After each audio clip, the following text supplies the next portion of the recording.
All right, here we go. What's We up, have man? pop music royalty in the building right now. What's up, my man? Aaron It's a pleasure to Carter. be here. Wow, pleasure to have you here. Big fan. Oh, yeah. Oh, yeah. I mean, you're responsible for selling how many millions of albums at this point? It's reached about 65, 70 million albums 70 million. That's worldwide, right? internationally. Yeah, I sold 10 million records before I turned 10 years old. Wow. So, and I didn't even know what was going on. This was before streaming. This is when people had to go purchase the CD. Yeah, no, it was before the internet existed. Yeah. All that stuff. I mean, basically back in the day, you could almost compare Instagram likes and comments to what we used to do back in the day, which was mall signings. Right. So Exactly. that's how you would connect pure to pure, face to face with people. Even if it would just be a second of time, it's no different than what correlates with Instagram, a second of time. No, that's a great way to look at it. So, and I did so many mall signings. I would bust, that's what we did. You shut down the mall. Well, 5, 7, 10,000 people, and I had to bust through them in 5 hours. An autograph, a picture for 5 Wow. to 10,000 people in 5 hours. Yeah. So that's kind of how I correlate Instagram and back in the day. And that's why I have such qualms with social media. Mhm.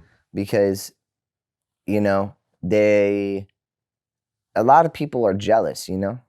And a lot of people out there, they almost like want to bring people down when they see them going up. And I've been somebody that has hit rock bottom many times in my life. And with that being said, I feel like the perception of people who are also maybe rock bottom, they want to keep you down with them. So they don't want to really lift people up when they see themselves pick themselves up, such as myself. I feel you. Well, it's your first time here, so I want to get into the whole story. Let's go. So you were born in Tampa. Tampa, Florida. Did you grow up in Tampa? I grew up in Tampa. We lived right in the heart of Tampa. And then we moved to Ruskin, Florida, which was probably like 45 minutes away. And then things kind of started popping off, you know, with my brother. And then with me, I came about 2 years after he started. So he got put into Backstreet Boys when he was 13 years old. Okay, My what year brother's was that? 7 years older than me, and I started when I was 6. Okay. So you guys are growing up, and there's 5 of you? There was 5 children from the same mom and dad. My Right. dad had 11 children. Ah, okay. He like Bob Marley. But you grew up with 5 kids. 5 kids, yeah, Okay, and you have a twin sister. I do. Got it. Okay. And from what I understand, it was somewhat of a dysfunctional home.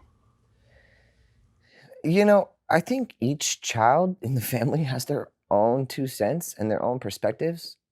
In my opinion, being the baby of the family, like Michael Jackson and like people like that, what they try to do is they try to, like older family members, is they always try to become the patriarchs and the matriarchs of the family. Mhm. But the fact of the matter is I'm 32, going to be 33 years old, and I am the real patriarch of my family. Because I look out for my mom. I put her in rehab last year. I put myself in rehab if I have problems. You know, I'm the only one who's actually done it in my family and then was able to help another family member do it.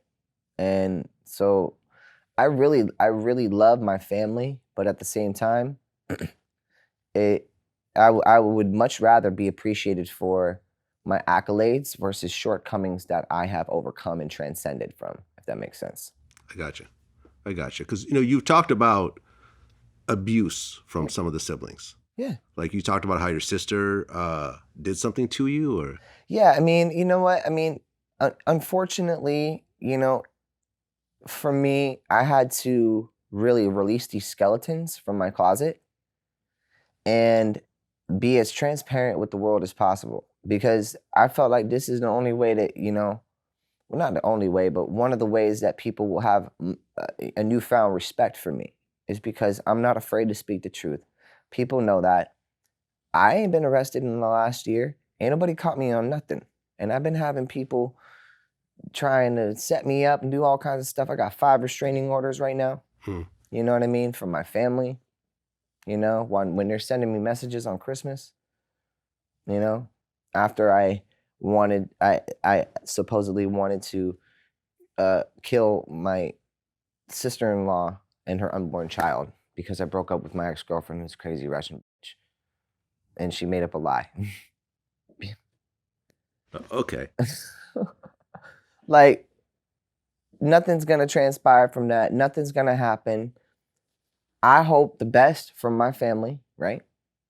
But I don't like fallacies. And I don't like it when I'm shining the light on somebody else for their agree, for them to try to turn around and make it about me. Because I will tell you right now, I'm not an Orlando Brown. All right. I'm not one of these kids that didn't come back, that was a Disney star. First of all, when I did Disney, I always played Aaron Carter, by the way. I was never a character. You were already a star at that point. I was only Aaron Carter. Yeah. When I did Jimmy Neutron, I did mostly Nickelodeon stuff. I did the whole Jimmy Neutron soundtrack. Aaron Carter, Aaron Carter, Aaron Carter. It was never some sort of fake name. So it was always me. Well, your brother, before he joined Backstreet Boys, was actually offered to join the Mickey Mouse Club. Yeah. Apparently, that's what he was talking about the other day. Yeah, and he turned it down. Okay. I guess they turned down like $50,000 to I go with the don't know Backstreet about all Boys. that, but Okay. I might not even been like walking around yet. So. Okay.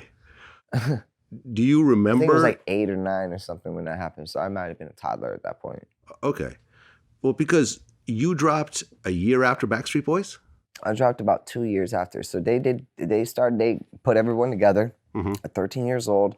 And then they had Sam Licata and Sam and Charles. And then Brian and Kevin came in and replaced them. So Backstreet Boys started taking off about the time that Nick was 15. And then I was already put into Tampa Paragon Music School when I was 7 years old doing punk music. Because I was listening, it was grunge days in 95, 96. So I was doing Kurt Cobain, Tom Petty, Bush, Savage Garden, you know, Glassjaw, like stuff like that. That's and you know, as much as I have my qualms and my dislikes with my family and maybe things that they said that I'm upset about, I still love them at the end of the day. But I will call them out on their bull.